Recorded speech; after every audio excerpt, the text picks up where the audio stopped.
You only had the right to vote in local elections here if you or your spouse owned property.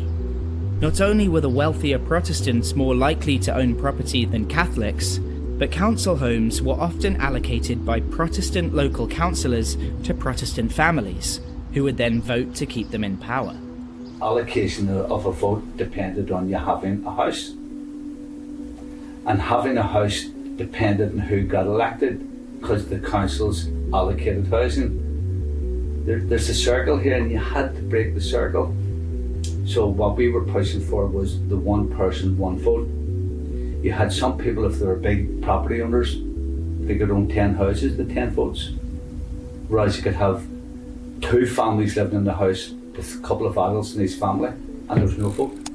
Even though the Civil War had ended decades ago, the IRA hadn't actually gone. And against the backdrop of a growing civil rights movement, it was recruiting again. So the British government, to try and weaken the IRA, introduced a new law, giving them the ability to imprison people without trial. That process was called internment.